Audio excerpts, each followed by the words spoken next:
Malam mencekam kembali menyelimuti Ukraina pada Jumat, 10 Oktober 2025, usai gelombang serangan rudal dan drone Rusia melumpuhkan sebagian besar jaringan listrik di ibu kota Kiev dan sejumlah wilayah lainnya.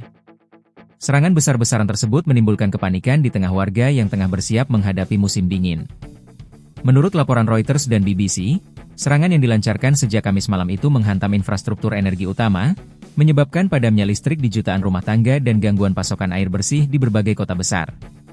Ledakan terdengar bertubi-tubi di langit Kiev, sementara sirene peringatan udara meraung tanpa henti hingga dini hari.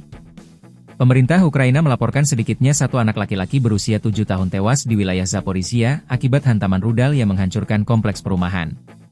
Di wilayah Cherkasy, 7 orang dilaporkan terluka, sementara 10 lainnya mengalami luka-luka ringan.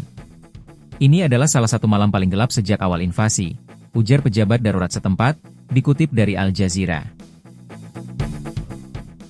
Kementerian Pertahanan Rusia dalam pernyataannya menyebut operasi tersebut sebagai serangan presisi tinggi yang menargetkan fasilitas energi yang mendukung industri militer Ukraina. Moskow juga mengklaim penggunaan rudal hipersonik dan drone kamikaze dalam serangan kali ini. Namun, pihak Ukraina menuding Rusia sengaja menghantam infrastruktur sipil untuk menebar ketakutan menjelang musim dingin. Presiden Ukraina Volodymyr Zelensky mengecam keras serangan itu dan menyerukan tindakan tegas dari negara-negara sekutu. Dalam pidato malamnya, Zelensky menyebut Moskow menggunakan dingin dan kegelapan sebagai senjata teror. Ia menegaskan bahwa Ukraina tidak akan tunduk pada terorisme energi dan berjanji pasokan listrik akan segera dipulihkan. Hingga Jumat pagi, lebih dari 540.000 pelanggan listrik di Kiev dilaporkan sudah kembali mendapatkan pasokan daya. Meski demikian, ribuan rumah di distrik timur kota masih dalam keadaan gelap gulita. Transportasi umum termasuk layanan kereta bawah tanah terpaksa berhenti di sejumlah stasiun akibat tidak adanya pasokan listrik dan gangguan sinyal.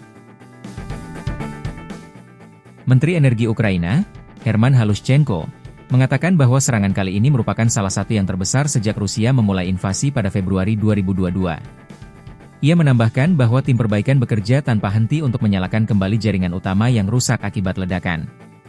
Kami tidak akan biarkan rakyat kami membeku dalam kegelapan, katanya kepada Kiev Independent. Di sisi lain, Uni Eropa dan Amerika Serikat mengecam keras tindakan Rusia yang disebut sebagai pelanggaran berat terhadap hukum humaniter internasional.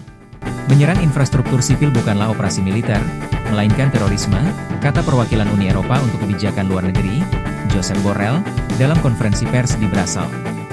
Hingga berita ini diturunkan, serangan udara sporadis masih dilaporkan terjadi di beberapa kota seperti Kharkiv dan Dnipro.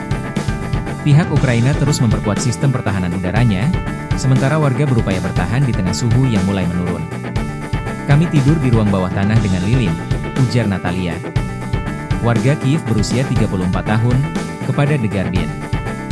Kami hanya berharap malam berikutnya tidak seburuk ini.